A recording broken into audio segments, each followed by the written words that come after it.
మాజీ ముఖ్యమంత్రి బీఆర్ఎస్ అధినేత కేసీఆర్ జిల్లాల్లో పర్యటిస్తున్నారు. సాగునీరు అందక ఎండిపోయిన పంటలను, అకాల వర్షాలతో దెబ్బతిన్న పంటలను పరిశీలించి రైతులను పరామర్శిస్తున్నారు.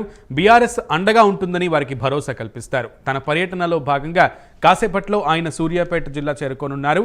అనంతరం నల్గొండ, జనగామ జిల్లాల్లోనూ పలు మండలాల్లో పర్యటిస్తారు మాజీ ముఖ్యమంత్రి.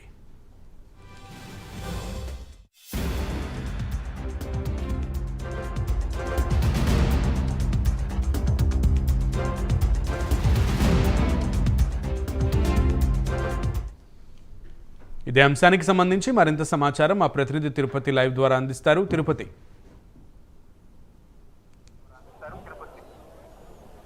సునీల్, మరి కాసేపట్లో మాజీ సీఎం బీఆర్ఎస్ అధినేత కేసీఆర్ జనగామ జిల్లా దేవరపుల మండలం ధరావత్ తండాకు చేరుకోబోతున్నా. ప్రస్తుతం నేను ధరావత్ దగ్గర తండా దగ్గర ఎండిపోయిన పొలాల దగ్గర ఉన్నాను. మరి విజువల్లో చూడొచ్చు, పెద్ద ఎత్తున ఉమ్మడి వరంగల్ జిల్లాకు సంబంధించినటువంటి బీఆర్ఎస్ నేతలు, రైతులంతా కూడా ఇక్కడికి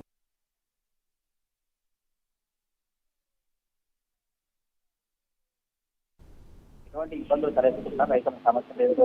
మాజీ సీఎం బీఆర్ఎస్ అధినేత కేసీఆర్ వాళ్ళ రైతులతో మాట్లాడిన తర్వాత బీఆర్ఎస్ పార్టీ రైతులకు ధైర్యంగా భరోసా కల్పిస్తున్నటువంటి ప్రతిపక్ష నేత హోదాలో జనగామ జిల్లాలో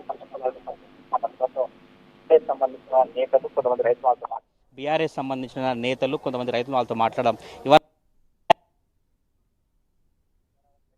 దగ్గర పంట పొలాల పరిస్థితి ఏ విధంగా ఉందండి? ప్రతిపక్ష నాయకులు మొదటిసారి రైతులను ఏ విధంగానైతే సరిగా లేక పంటలన్నీ వెండిపోతున్నటువంటి పరిస్థితి. దీన్ని ప్రత్యక్షంగా వారు చూసి ఈ రాష్ట్ర ప్రభుత్వానికి ఏం రికమెండ్ చేయాలి, పార్టీ పరంగా ఎట్లాంటి మెసేజ్ ఇస్తున్నాం, ప్రభుత్వ పరంగా ఎట్లాంటి చర్యలు తీసుకోవాలని చెప్తున్నాం.